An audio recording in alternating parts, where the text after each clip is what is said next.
Episode की शुरुआत में वेंसडे अपने कमरे के फर्श पर बैठी होती है। उसके चारों तरफ मोमबत्तियां लगी थी और वो कोई मंत्र पढ़ रही थी। पता चलता है कि वो अपनी पूर्वज गुडी एडम्स की आत्मा को बुलाने की कोशिश कर रही है। तभी अचानक दरवाजा खुलता है और सारी मोमबत्तियां बुझ जाती हैं। हालांकि अगले ही पल पता चलता है कि वो गुडी की आत्मा नहीं बल्कि इनिड है। दोनों बात कर ही रहे होते हैं कि तभी दरवाजे से एक कागज कमरे के अंदर आता है। उसमें लिखा होता है कि अगर वेंसडे को उसके सवालों के जवाब चाहिए तो उसे रात के 12 बजे क्रैकस्टोन के तहखाने में आना होगा। रात के 12 बजते ही वेंसडे और इनिड दोनों उस जगह जाते हैं। डर से थर-थर कांप रही इनिड तहखाने के अंदर जाने से मना कर देती है। तब वेंसडे अकेले ही उस तहखाने में प्रवेश कर जाती है। उस तहखाने में क्रैकस्टोन की कब्र के अलावा और कुछ नहीं था। तभी वेंसडे को वहाँ किसी के होने का आभास होता है, पर वहाँ कोई दिख नहीं रहा था। वेंसडे वहाँ जो कोई भी है उसे बाहर आने के लिए कहती है। तभी अचानक कब्र के पीछे से वेंसडे के क्लासमेट्स बाहर आते हैं। दरअसल आज वेंसडे का जन्मदिन था और उन सब ने मिलकर इस जगह पर वेंसडे के लिए सरप्राइज बर्थडे प्लान किया था। इनिड भी हाथों में केक लिए अंदर आती है। ज़ेवियर भी पुरानी बातें भूलकर उसे बर्थडे विश करने आया था। वेंसडे को वहाँ थिंग भी दिखाई देता है। वो समझ जाती है कि थिंग ने ही उन सबको उसके बर्थडे के बारे में बताया है। तभी वेंसडे की नजर दीवार पर लिखे कुछ अक्षरों पर पड़ती है। वहाँ लैटिन भाषा में कुछ लिखा था। वेंसडे उसे पढ़ती है। वहाँ लिखा था fire will rain when I rise, यानी मेरे लौटने पर आग की बरसात होगी। पिछले एपिसोड में हमने देखा था कि नेवरमोर स्कूल में किसी ने आग की लपटों से फायर विल रेन लिखा था। वेंसडे कहती है कि दोनों में कुछ ना कुछ संबंध जरूर होगा। इसके बाद जैसे ही वेंसडे उन अक्षरों को छूती है उसे फिर से एक विजन नजर आता है। वो खुद जमीन पर गिरी होती है। गुडी की आवाज से उसकी आंखें खुलती हैं। वेंसडे को गुडी एक गेट के उस पार नजर आती है। जब वो उसके करीब जाती है तो गुडी उसे दिल दहलाने वाली बात बताती है। वो कहती है कि क्रैकस्टोन वापस आ रहा है। उस गेट की तरफ इशारा करते हुए गुडी कहती है कि अगर क्रैकस्टोन को रोकना है तो उसे इस जगह का राज जानना होगा। वेंसडे उससे पूछती है कि क्या वो उसे उसकी शक्ति काबू करना सिखाने वाली है, लेकिन गुडी मना करते हुए कहती है कि उसे अपनी शक्तियों को काबू करना खुद ही सीखना होगा। इसके साथ ही गुडी उसे बताती है कि उसका रास्ता काफी कठिनाइयों से भरा होगा, यहाँ तक कि सबसे दूरी बनाए रखने में ही उसकी भलाई है, क्योंकि उसकी साइकिक शक्ति की वजह से वो सबको शक की नजर से ही देखेगी। उसे हर इंसान में अंधकार ही दिखाई देगा। इतना कहकर गुडी वहाँ से चली जाती है। अगले सीन में वेंसडे अपने कमरे में उस गेट की ड्राइंग बना रही होती है जो उसने अपने विजन में देखा था। तभी थिंग बिस्तर के नीचे से एक काले रंग की पेटी निकालता है। वो दरअसल मोर्टिशिया और गोमेज ने वेंसडे को बर्थडे गिफ्ट के तौर पर भेजी थी। जब वेंसडे उसे खोलती है तो उसके अंदर मरी हुई गिलहरियां और उनकी चीर फाड़ करने के लिए कुछ सर्जिकल नाइव्स और केमिकल्स थे। इनिड ने भी वेंसडे के लिए एक गिफ्ट लाया था। उसके अंदर एक स्कार्फ था। इनिड वेंसडे से कहती है कि उसके पास भी एक ऐसा ही स्कार्फ है और वे दोनों इन्हें पहनकर स्कूल जाया करेंगी। वेंसडे को उसका स्कार्फ कुछ खास पसंद तो नहीं आता, लेकिन उसका दिल रखने के लिए वो कहती है कि उन्हें इन स्कार्फ को किसी खास मौके पर ही पहनना चाहिए। दूसरी ओर मेयर प्रिंसिपल से अपने बेटे लूकस की करतूतों के लिए माफी मांग रहा था। लूकस और उसके दोस्तों ने रेवन पार्टी में जो हंगामा किया था उस वजह से प्रिंसिपल पहले से ही काफी नाराज थी।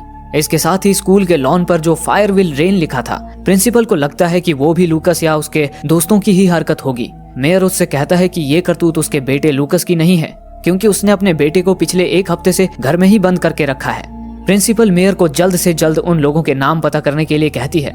उसे अभी भी लूकस के दोस्तों पर ही शक था। मेयर कहता है कि इससे पहले उन्हें यूजीन पर जिसने हमला किया उसका पता लगाना जरूरी है, और उसके मुताबिक शक की सुई नेवरमोर के किसी स्टूडेंट पर ही जाकर रुकेगी। ये सुनते ही प्रिंसिपल गुस्से में मेयर से कहती है कि अगर वो बेवजह नेवरमोर पर शक करता रहेगा तो नेवरमोर से जेरिको शहर की डेवलपमेंट के लिए जितने भी पैसे जाते हैं वे सब रुक जाएंगे। दूसरी ओर वेंसडे जले हुए लॉन को देख रही थी। तभी ज़ेवियर उसके पास आता है। ज़ेवियर उसे बर्थडे की रात जो विजन आया था उसके बारे में पूछता है। वेंसडे उसे हैरानी से पूछती है कि उन दोनों में फिर से बातचीत कब से शुरू हुई, जिस पर ज़ेवियर कहता है कि उसकी बर्थडे पार्टी में शामिल होकर उसने इस बात की पहल कर दी थी। हालांकि वेंसडे को उसके साथ बातचीत करने में कोई दिलचस्पी नहीं होती है।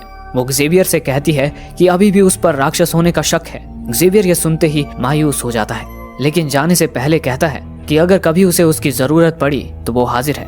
उधर बियांका की नजर नेवरमोर की खिड़कियां साफ कर रहे लूकस पर पड़ती है। लूकस के हाथ में मॉर्निंग सॉन्ग का ब्रेसलेट था। मॉर्निंग सॉन्ग वही सेल्फ हेल्प फाउंडेशन है जिसे बियांका की माँ चलाती है। बियांका उससे पूछती है कि उसे वो ब्रेसलेट कहाँ से मिला। लूकस बताता है कि पिछले हफ्ते जब वो कॉफी शॉप में था तब वहाँ उसकी मुलाकात एक औरत से हुई। उस औरत ने उसे मॉर्निंग सॉन्ग नामक सेल्फ हेल्प ऐप के बारे में बताया। लूकस कहता है कि वैसे तो उसे सेल्फ हेल्प जैसी चीजें बकवास लगती हैं, लेकिन उस दिन वो खुद को रोक ही नहीं पाया।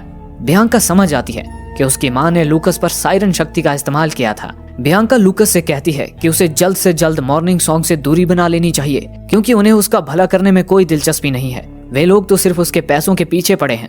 लूकस बियांका की सलाह मान लेता है। वो बियांका से काफी इम्प्रेस हो जाता है और उसे आज रात कॉफी पीने के लिए इन्वाइट करता है। हालांकि बियांका कुछ कहे बिना ही वहां से चली जाती है। वेंसडे यूजीन से मिलने अस्पताल गई थी। वो बेहोश यूजीन के साथ बात कर ही रही होती है, तभी वहाँ साइकेट्रिस्ट आती है। साइकेट्रिस्ट यूजीन के पेरेंट्स के कहने पर यहाँ आई थी। यूजीन के पेरेंट्स कुछ दिनों के लिए अपने घर गए हुए थे। इस वजह से यूजीन की देखरेख करने के लिए उन्होंने साइकेट्रिस्ट को यहाँ भेजा था। साइकेट्रिस्ट अपने साथ लाए पीले फूलों के गुलदस्ते को वहाँ रखती है और वेंसडे से उसका हालचाल पूछती है। वेंसडे उसे हाल ही में उसकी लाइफ में घटी घटनाओं के बारे में बताती है, जैसे कि उसने एक कब्र खोदी थी और अपने पिता को जेल से बाहर निकालने में मदद की थी। अगले सीन में वेंसडे कॉफी शॉप में एक किताब पढ़ रही होती है। तभी टाइलर कॉफी लेकर उसके पास आता है, जिस पर हैप्पी बर्थडे लिखा होता है। टाइलर उसे बताता है कि उसने ही कल रात गुफा में केक पहुंचाया था, जो उसने स्पेशली उसकी पसंद को मद्देनजर रखते हुए बनाया था। बातों ही बातों में वेंसडे उसे गेट का चित्र दिखाती है और पूछती है कि क्या उसने पहले कभी उस जगह को देखा है।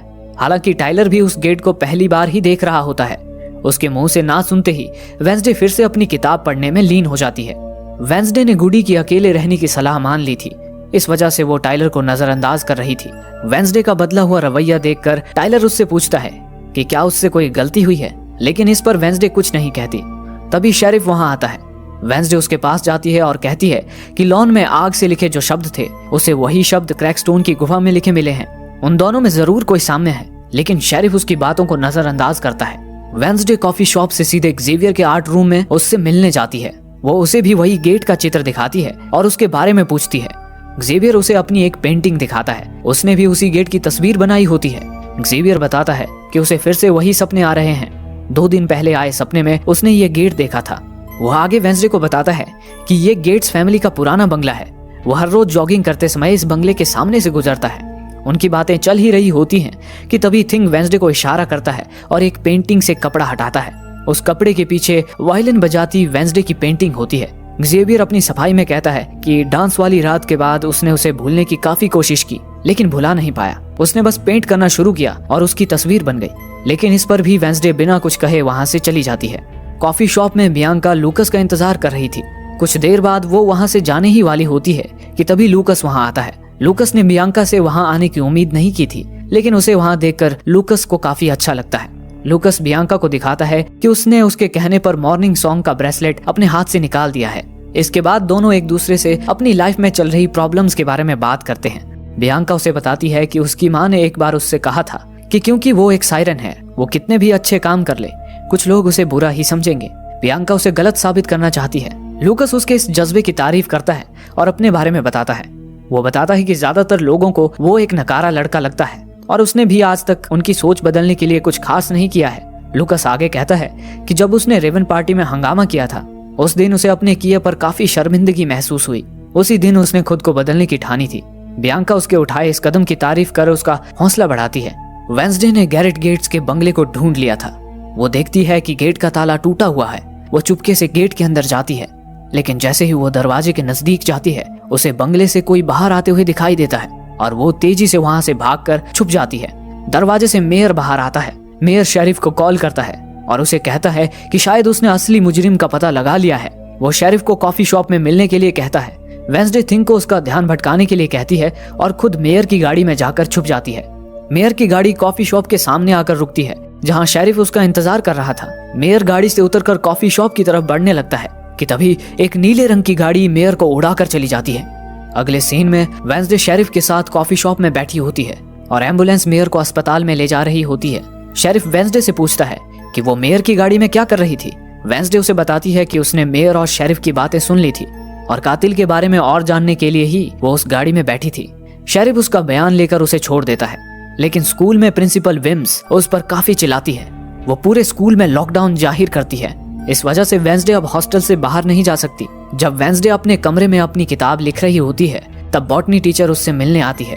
वो उसे समझाने की कोशिश करती है कि प्रिंसिपल ने जो पाबंदियां लगाई हैं, वो उसके भले के लिए ही हैं। बॉटनी टीचर वेंसडे को सलाह देती है कि उसे राक्षस जैसी खतरनाक चीजों से दूर ही रहना चाहिए और ये सब पुलिस को हैंडल करने देना चाहिए। वेंसडे को लगता है कि उसे प्रिंसिपल ने भेजा है। लेकिन बॉटनी टीचर वहाँ उसे वेंसडे की परवाह होने की वजह से खुद से आई थी। हालांकि वेंसडे उसे उसकी चिंता करने के लिए उसके पास पहले से माँ और साइकेट्रिस्ट है कहकर बॉटनी टीचर को वहाँ से जाने के लिए कहती है। बेचारी बॉटनी टीचर मायूस होकर वहाँ से चली जाती है। अगली सुबह वेंसडे टाइलर को कॉल करती है और उसे कहती है कि वो उसके साथ डिनर के लिए जाने के लिए तैयार है। वेंसडे के बर्थडे के दिन टाइलर ने ही उसे डिनर के लिए पूछा था और वेंसडे उसका जवाब आज दे रही थी। वो उसे आज रात नेवरमोर के गेट पर मिलने के लिए कहती है। शेरिफ टाइलर को वेंसडे के साथ बात करते हुए सुन लेता है। वो टाइलर को वेंसडे उसके लिए सही लड़की नहीं है कहकर उससे दूर रहने के लिए कहता है। साथ ही वो कहता है कि वो वेंसडे जैसी लड़कियों को अच्छे से जानता है। शेरिफ का इशारा टाइलर की माँ की तरफ था। इस बात से उसमें और शेरिफ में थोड़ी सी बहस छिड़ जाती है, लेकिन शेरिफ को उसके बारे में बात नहीं करनी कहकर वहाँ से वो चला जाता है। रात में वेंसडे टाइलर के साथ जाने के लिए तैयार बैठी होती है, लेकिन लॉकडाउन की वजह से वो हॉस्टल में ही फंसी हुई थी। तभी उसके दिमाग में एक सुझाव आता है। वो बड़ी चालाकी से इनिड से कहती है कि बर्थडे के दिन उसने इनिड के सरप्राइज बर्थडे पार्टी की तारीफ नहीं की थी, इसलिए आज वो उसके साथ फिर से अपना बर्थडे सेलिब्रेट करना चाहती है। इस वजह से वो इनिड से स्कूल से बाहर निकलने की कोई तरकीब ढूंढने के लिए कहती है। वेंसडे जानती थी कि आज पूर्णिमा की रात है, इस वजह से वेयरवुल्फ स्टूडेंट्स को स्कूल के बाहर पिंजरों में कैद किया जाता है। उसकी सरप्राइज पार्टी की तारीफ सुनकर इनिड खुश हो जाती है और वेंसडे से कहती है कि आज रात वो टीचर्स को बताएगी कि वो भी पिंजरे में कैद होने वाली है और उसे कैद कराने का काम वो वेंसडे को दिलवाएगी। इस तरह दोनों स्कूल से बाहर जा सकेंगे। इसके बाद दोनों टाइलर की कार में जाकर बैठ जाते हैं। टाइलर वेंसडे के साथ इनिड को देखकर चौंक जाता है। इनिड की हालत भी कुछ ऐसी ही होती है। दोनों को लगा था कि वे दोनों वेंसडे के साथ अकेले जाने वाले हैं। वेंसडे टाइलर को कहती है कि उसे प्लान थोड़ा बदलना पड़ा। वो उसे चुपचाप गाड़ी चलाने के लिए कहती है। दूसरी ओर जेवियर वेंसडे के कमरे में जाता है। उसे टाइपराइटर की आवाज आती है। उसे लगता है कि वेंसडे वहाँ होगी, लेकिन खिड़की खोलने के बाद उसे थिंग वहाँ दिखता है। वो थिंग से वेंसडे के ठिकाने के बारे में पूछता है। वेंसडे टाइलर और इनिड को लेकर गेट्स के बंगले पर गई थी। टाइलर और इनिड अब तक समझ चुके थे कि वेंसडे ने उनसे पार्टी और डेट के बारे में झूठ कहा था। वेंसडे उनसे कहती है कि अगर वे दोनों वहाँ से जाना चाहते हैं तो जा सकते हैं, क्योंकि वो तो अब उस बंगले का रहस्य खोज कर ही जाएगी। दोस्ती की है तो निभानी ही पड़ेगी। ये सोचकर इनिड और टाइलर भी उसके साथ बंगले के अंदर जाते हैं। दोनों डर से थर-थर कांप रहे थे। वेंसडे अपनी खोजबीन गराज से करती है। वेंसडे गराज का दरवाजा खोलने की काफी कोशिश करती है, लेकिन खोल नहीं पाती। टाइलर उसे हटने के लिए कहता है और खुद दरवाजा खोलने की कोशिश करने लगता है, लेकिन वो भी नहीं खोल पाता। इनिड भी दरवाजे पर अपना हाथ आजमाने आगे आती है और वो बड़ी आसानी से उस दरवाजे को खोल देती है। इनिड की शक्ति देखकर टाइलर के चेहरे की हवाइयां उड़ गई थी। इनिड उसे बताती है कि इसमें कोई बड़ी बात नहीं है, क्योंकि वो एक वेयरवुल्फ है। जब वे तीनों गराज के अंदर जाते हैं तो उन्हें वहाँ कपड़े से ढकी एक कार दिखती है। ये वही कार थी जिससे खूनी ने मेयर का खून किया था। इनिड घबराते हुए कहती है कि उन्हें तुरंत टाइलर के पिता को कॉल कर इस बात के बारे में बता देना चाहिए, लेकिन वेंसडे ये कहते हुए मना करती है कि अगर उन्होंने शेरिफ को अभी ये बात बताई तो शेरिफ ये बात प्रिंसिपल को बता देगा, और अगर प्रिंसिपल को पता चल गया कि लॉकडाउन के बावजूद भी वेंसडे स्कूल से बाहर गई थी तो वो उसे स्कूल से निकाल देगी। फिर तीनों घर के अंदर अपनी खोजबीन जारी रखते हैं। पूरे घर के अंदर जगह जगह जालियां लगी हुई थी। जब वेंसडे लाइब्रेरी देख रही होती है तो वहाँ उसे बटन की तरह दो चौरस दिखाई देते हैं। उन्हें दबाते ही एक दरवाजा खुलता है जिसके अंदर होता है एक खुफिया कमरा। उस कमरे की दीवार पर क्रैकस्टोन की तस्वीर टंगी होती है और नीचे कुछ बुझी हुई मोमबत्तियां होती हैं। वहाँ खून से लिखा होता है blood will rain when I rise, यानी जब मैं आऊंगा तब खून की बरसात होगी। वेंसडे मोमबत्तियों को छू कर देखती है तो पता चलता है कि मोमबत्तियों को बुझकर ज्यादा समय नहीं हुआ है। शायद खूनी अभी भी बंगले के अंदर ही था। ये सुनते ही इनिड के होश उड़ जाते हैं। बंगला काफी बड़ा होने की वजह से वेंसडे टाइलर को ग्राउंड फ्लोर चेक करने के लिए कहती है और खुद इनिड के साथ ऊपर की तलाशी लेने जाती है। ऊपर जाने के बाद वेंसडे इनिड को अलग अलग होकर कमरों की तलाशी लेने के लिए कहती है। ये सुनने के बाद इनिड और ज्यादा घबरा जाती है। वो वेंसडे को मना करती है, लेकिन वेंसडे उसे समझाती है कि जितनी जल्दी हम तलाशी पूरी कर लेंगे उतनी जल्दी यहाँ से निकल सकेंगे। इनिड घबराते हुए तलाशी जारी रखती है। थोड़ी देर बाद इनिड वेंसडे को एक कमरे में तुरंत आने के लिए कहती है। वो कमरा बाकी कमरों से काफी अलग दिख रहा था। उस कमरे में ना तो जालियां बिछी थी, ना ही धूल का कोई कतरा, जैसे कोई वहाँ पर रहता हो।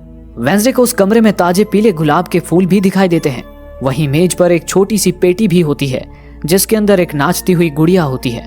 वेंसडे की नजर उस पेटी पर लिखे एलजी पर जाती है। वेंसडे एलजी का मतलब लॉरेल गेट्स होगा ये अनुमान लगाती है। लॉरेल गेट्स कैरेट गेट्स की छोटी बहन थी जिसकी डूबने से मौत हो गई थी। तभी उन्हें नीचे से कुछ टूटने की आवाज आती है। अगले ही पल उन्हें टाइलर की आवाज सुनाई देती है। वो उन्हें जल्दी से भागने के लिए कह रहा था। राक्षस बंगले में आ चुका था वेंसडे और इनिड राक्षस की परछाई देखकर लिफ्ट की तरफ भागती हैं। वो दोनों लिफ्ट में छुपी होती हैं। तभी राक्षस वहां आता है। राक्षस जोर जोर से लिफ्ट के दरवाजे को ठोकता है। इस वजह से लिफ्ट की रस्सियां टूट जाती हैं और लिफ्ट धड़ाम से नीचे बेसमेंट में आ गिरती है। बेसमेंट में बना वो कमरा एक लैब की तरह लग रहा था। जब वेंसडे ध्यान से इधर उधर देखती है तो उसे एक रैक में कुछ कांच के बर्तन दिखाई देते हैं जिनके अंदर इंसानों के कटे हुए अंग थे। वेंसडे समझ जाती है कि ये उन्हीं लाशों के अंग हैं जिनका राक्षस ने खून किया था। लेकिन तभी राक्षस वहां आता है। इनिड वेंसडे को खिड़की से भागने का रास्ता दिखाती है। दोनों थोड़ी दूर गए ही होते हैं कि वेंसडे वापस बंगले की तरफ भागना शुरू करती है। वो टाइलर को लेने वापस जा रही थी। बंगले में पहुंचने के बाद उन्हें टाइलर जख्मी हालत में दिखाई देता है। तभी जेवियर भी वहां आता है। वेंसडे उसे वहां देखकर चौंक जाती है। अगले सीन में सब टाइलर के घर में होते हैं और वेंसडे टाइलर के जख्मों पर मरहम पट्टी लगा रही होती है। उसी वक्त शेरिफ घर के अंदर आता है। अपने बेटे को घायल देखकर शेरिफ गुस्से से वेंसडे पर चिल्लाने ही वाला होता है कि टाइलर मैं ठीक हूं कहकर उसे बीच में ही रोकता है। वेंसडे शेरिफ को तुरंत अपने साथ गेट्स के बंगले में चलने के लिए कहती है, लेकिन वहां पहुंचने पर उन्हें कुछ नहीं मिलता। खूनी ने उनके पहुंचने से पहले ही सारे सबूत वहां से हटा दिए थे। वेंसडे शेरिफ को वो सब बताने की कोशिश करती है जो कुछ भी उसने वहां देखा था, लेकिन अपने बेटे को लगी चोट से पहले से परेशान शेरिफ उसकी एक नहीं सुनता। वो उसे कड़े शब्दों में बताता है कि आज के बाद वो टाइलर और इस केस से दूर रहेगी। शेरिफ उसे नेवरमोर के गेट पर छोड़कर चला जाता है। नेवरमोर में प्रिंसिपल वेंसडे का ही इंतजार कर रही थी। वेंसडे ने नियमों का जो उल्लंघन किया था उसकी सजा के स्वरूप वो उसे स्कूल से निकालने के लिए तैयार थी। पर वेंसडे अपने बचाव में उसे बताती है कि उसने जो कुछ भी किया वो सब इस स्कूल को बचाने के लिए किया। वो रोवन की माँ की बनाई वो तस्वीर निकालती है जिसमें उसने भविष्यवाणी की थी वेंसडे स्कूल को तबाह करने वाली है। वो तस्वीर दिखाकर वेंसडे प्रिंसिपल को बताती है कि रोवन की माँ गलत थी, वो इस स्कूल को बचाने आई है और ना कि तबाह करने। इतना कहकर वेंसडे प्रिंसिपल से एक आखिरी मौका मांगती है। साथ ही वो इनिड और जेवियर को भी माफ करने की गुजारिश करती है।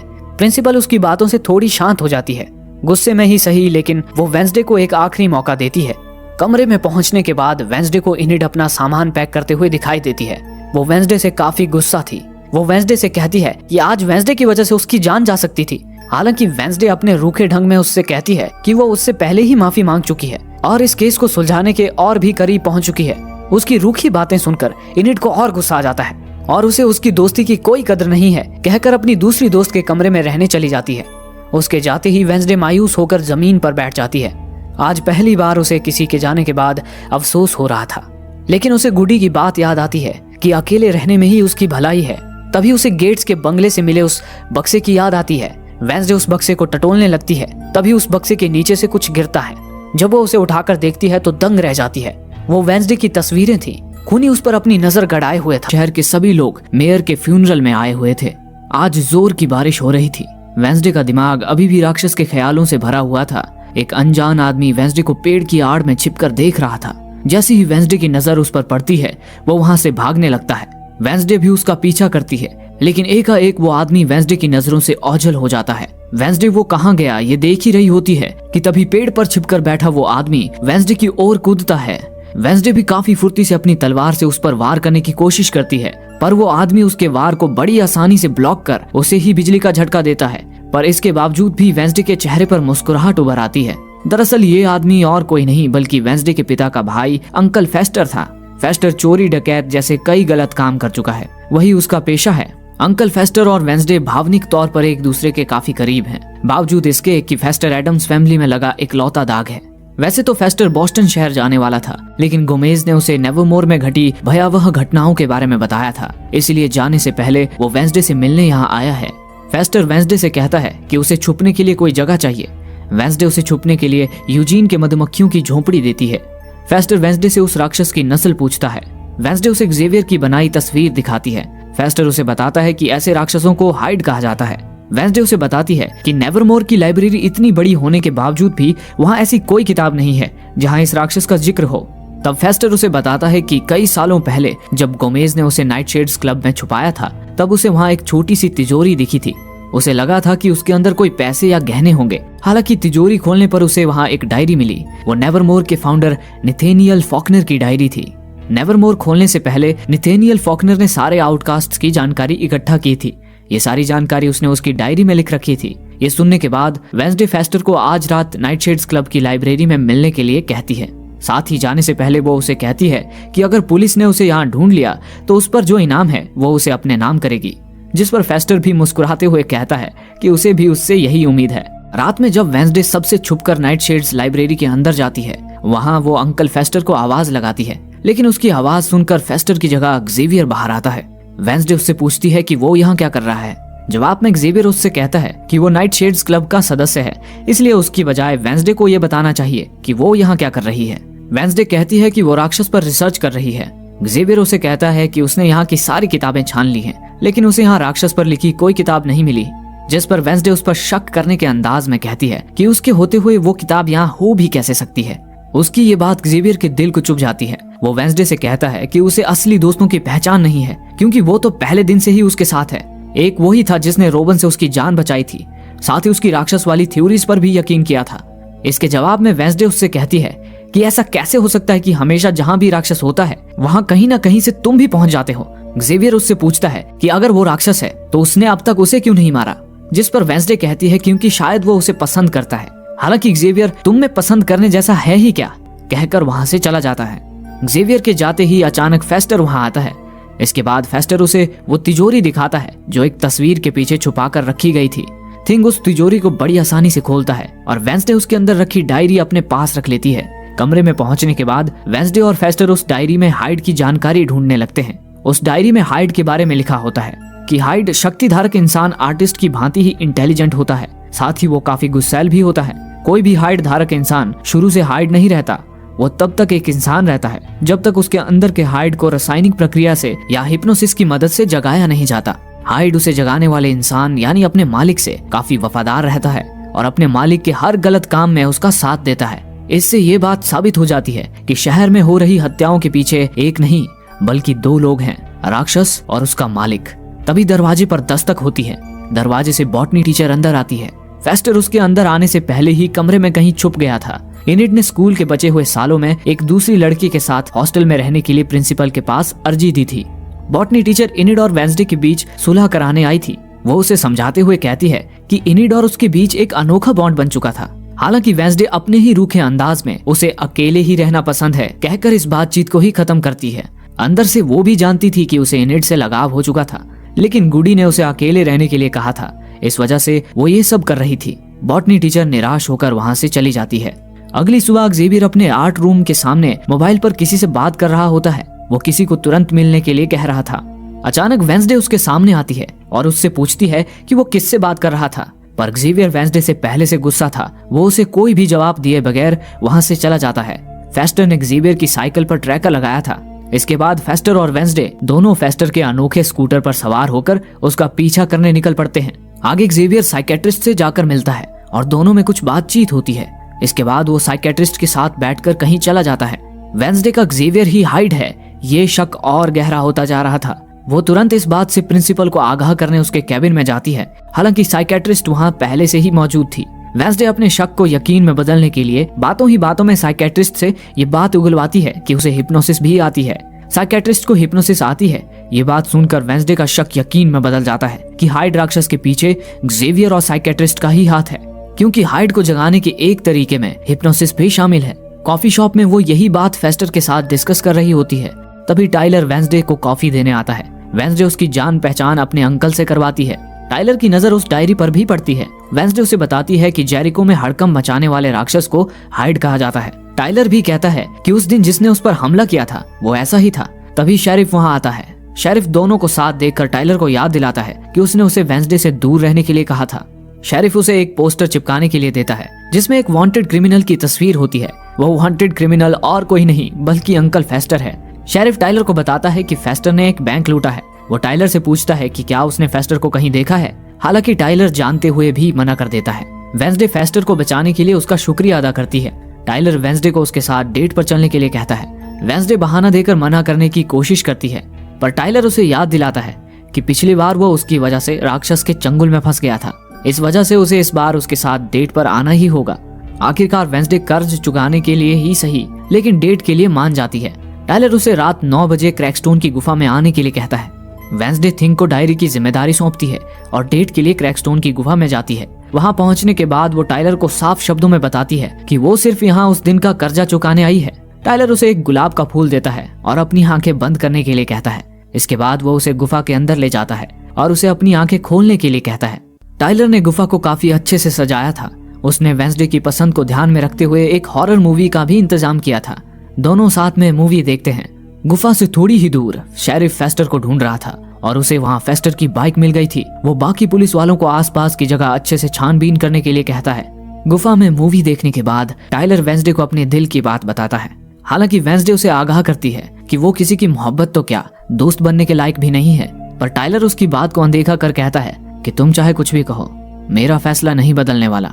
वेंसडे भी उसे अंदर ही अंदर चाहने लगी थी। दोनों एक दूसरे को किस करने ही वाले होते हैं कि तभी शेरिफ दरवाजा खोलकर अंदर आता है। शेरिफ इन दोनों को गुफा में देखकर चौंक जाता है, लेकिन वह उन्हें जल्दी से वहां निकल जाने के लिए कहता है और खुद भी वहां से चला जाता है। वेंसडे के कमरे में एक भयावह दृश्य उसका इंतजार कर रहा था।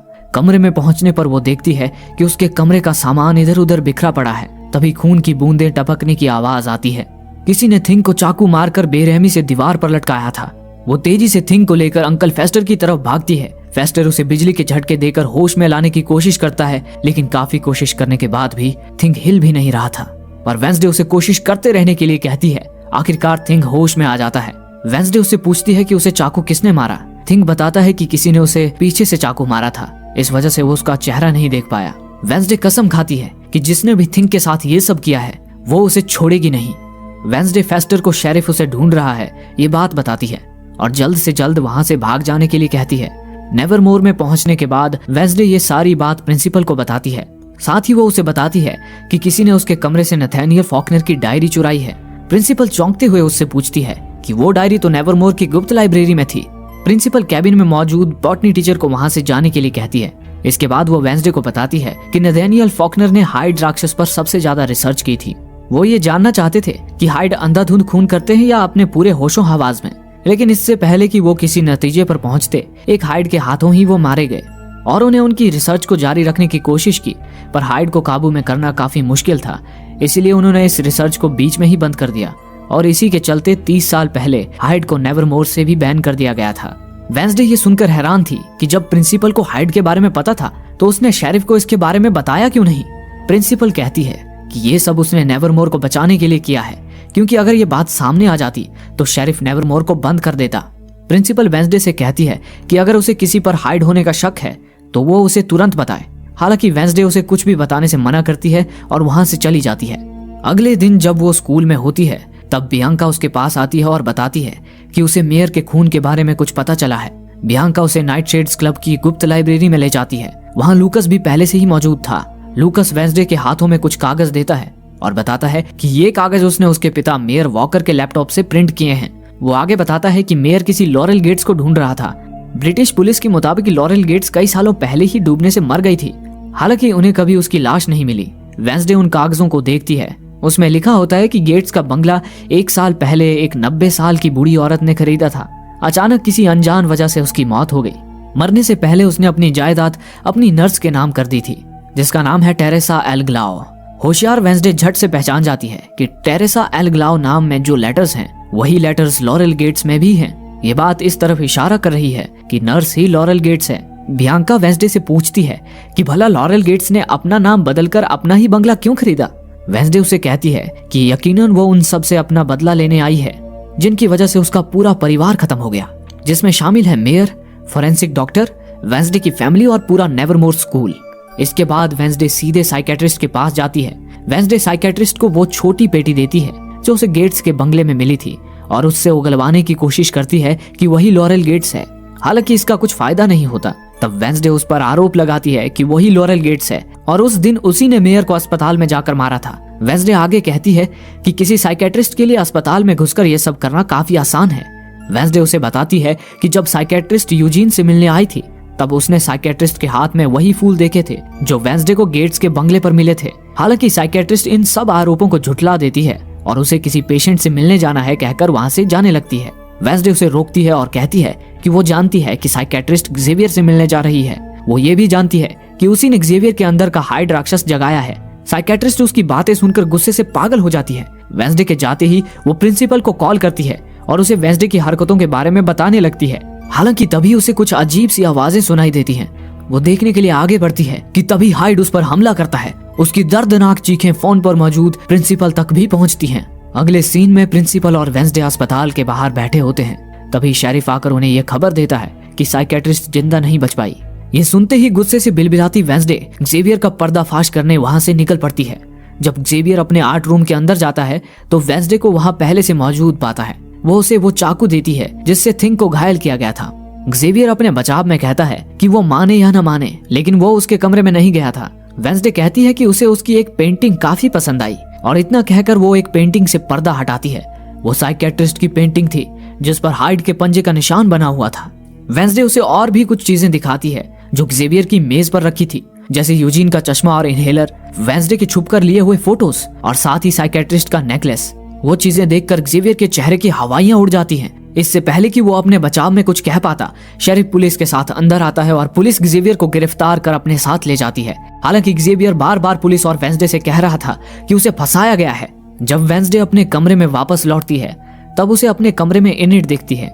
इनिड अपना सारा सामान लेकर वापस रहने आई थी। वेंसडे उसे वापस आने की वजह पूछती है। इनिड कहती है कि जब वो यहाँ नहीं थी तो किसी ने थिंग को चाकू मार दिया था, इसलिए तुम दोनों की देखभाल के लिए कोई तो चाहिए। इनिड फिर से पहले की तरह उन दोनों की जगह के बीच टेप लगाने के लिए टेप हाथ में लेती है, पर वेंसडे उसे टेप की जरूरत नहीं है कहकर उसे वापस रखने के लिए कहती है। इनिड कहती है कि उसमें और वेंसडे में कुछ तो है जिसने उसे वापस वेंसडे के पास आने पर मजबूर कर दिया। दोनों में फिर से सारी चीजें पहले की तरह हो जाती हैं। इनिड उससे टाइलर के बारे में पूछती है। इनिड को थिंग ने वेंसडे और टाइलर की डेट के बारे में बताया था। वेंसडे उसे कहती है कि पिछली बार किसी ने उनकी डेट को बीच में ही रोक दिया था। इनिड उसे बताती है कि आज टाइलर की लेट शिफ्ट है, इस वजह से वो आज उसके साथ वक्त बिताने जा सकती है। वेंसडे पिछली बार की अधूरी डेट को पूरी करने टाइलर के पास जाती है। टाइलर उससे पूछता है कि क्या वो उसकी गर्लफ्रेंड बनने के लिए तैयार है। वेंसडे का जवाब उसकी आंखों में साफ नजर आ रहा था। दोनों एक दूसरे को पैशनेटली किस करते हैं। तभी वेंसडे को एक विजन दिखता है। वो देखती है कि हाइड साइकेट्रिस्ट को मार रहा है और देखते ही देखते हाइड टाइलर में बदल जाता है। ये देखकर वेंसडे के होश उड़ गए थे। वो टाइलर से बिना कुछ कहे वहां से भाग जाती है और यहीं पर ये एपिसोड समाप्त होता है।